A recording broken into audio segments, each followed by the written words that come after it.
8 मई NTPC के second shift का original प्रश्न है और वीडियो अच्छा लगे तो इस चैनल को सब्सक्राइब कर देना। पहला प्रश्न है, भारत की दूसरी पंचवर्षीय योजना का मुख्य जोर किस पर था? तो दूसरा पंचवर्षीय योजना में बल दिया गया था तीव्र औद्योगिकीकरण पर और दूसरा पंचवर्षीय योजना 1956 से 1961 के बीच चला था। अगला प्रश्न है, कृष्णा नदी का बेसिन किस राज्य में फैला है? तो महाराष्ट्र, कर्नाटक, तेलंगाना और आंध्र प्रदेश राज्य में कृष्णा नदी का बेसिन फैला हुआ है।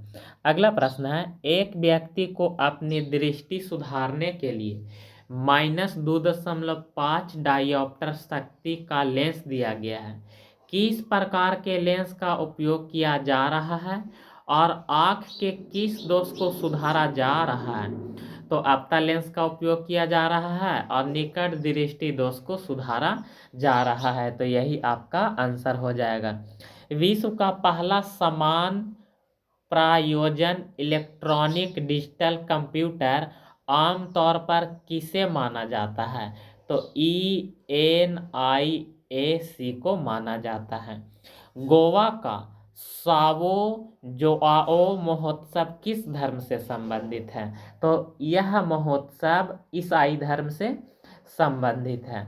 भारतीय संविधान के किस अनुच्छेद के तहत केंद्र सरकार द्वारा राज्यों को वित्तीय सहायता प्रदान की जाती है? तो अनुच्छेद 275 के द्वारा वित्तीय सहायता प्रदान किया जाता है।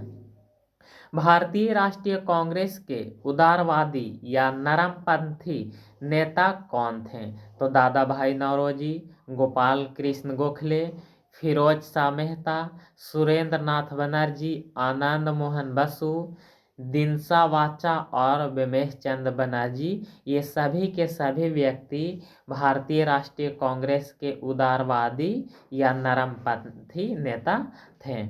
अगला प्रश्न है, Ctrl+F10 शॉर्टकट की का इस्तेमाल क्यों किया जाता है? तो माइक्रोसॉफ्ट एक्सेल में विंडो को मैक्सिमाइज या रिस्टोर करने के लिए इसका इस्तेमाल किया जाता है। ओडिसी नृत्य भारत के किस राज्य से संबंधित है? तो ओडिशा राज्य से संबंधित है। एक चरमपंथी नेता के रूप में अरविंद घोष की विचारधारा के अनुसार पूर्ण स्वराज प्राप्त करने के लिए उनकी प्राथमिक रणनीति क्या थी?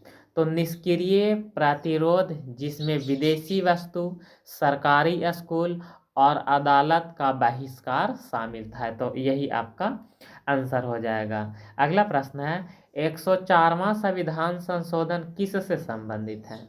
तो 104वां संविधान संशोधन अधिनियम ने लोकसभा और राज्य विधानसभा में एंग्लो इंडियन के लिए सीट के आरक्षण को समाप्त कर दिया गया है और SC और ST के लिए आरक्षण को 10 साल तक बढ़ा दिया गया है। विश्व ओजोन दिवस 2025 की थीम क्या था? तो विज्ञान से वैश्विक कार्रवाई तक, ये थीम था। अगला प्रश्न है, प्रत्येक वर्ष 16 सितंबर को विश्व ओजोन दिवस मनाया जाता है और ये पॉइंट भी याद रखना कि ओजोन दिवस कब मनाया जाता है? तो 16 सितंबर को ओजोन दिवस मनाया जाता है प्रत्येक साल।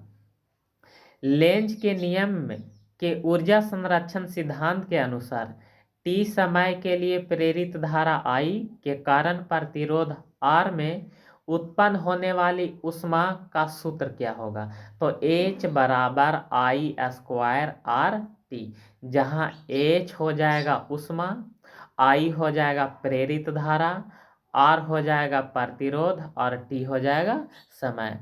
गुप्त साम्राज्य के पतन के बाद सत्ता में आए मौखरी राजवंश ने अपनी राजधानी किस शहर में स्थापित की थी, जिसने बाद में उत्तर भारत के राजनीतिक केंद्र के रूप में पाटलिपुत्र का स्थान लिया था? तो उस शहर का नाम है कन्नौज। साहित्य के लिए वर्ष 2025 का नोबेल पुरस्कार किसे दिया गया? तो लास जलो क्रासजना होरकाई को दिया गया था। तो बस यहाँ से यही वाला पॉइंट याद रखो ना, लास जलो को दिया गया था साहित्य के क्षेत्र में नोबेल पुरस्कार 2025 में। अगला प्रश्न है, दिन और रात के तापमान में अंतर का मुख्य कारण क्या है? तो पृथ्वी का अपनी धुरी पर घूमना इसका मुख्य अंतर है।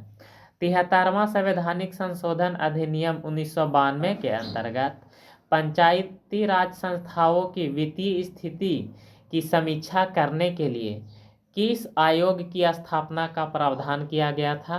तो राज्य वित्त आयोग का गठन किया गया था। प्रवासी भारतीय दिवस 2025 की थीम क्या था? तो इसका थीम था विकसित भारत में प्रवासी भारतीयों का योगदान। विकसित भारत में प्रवासी भारतीयों का योगदान, ये प्रवासी भारतीय दिवस 2025 का थीम था। अगला प्रश्न है, आपातकाल की उद्घोषणा के प्रभाव से संबंधित अनुच्छेद कौन सा है? तो आपातकाल से संबंधित अनुच्छेद है 353। और वीडियो अच्छा लगे तो इस चैनल को सब्सक्राइब कर देना।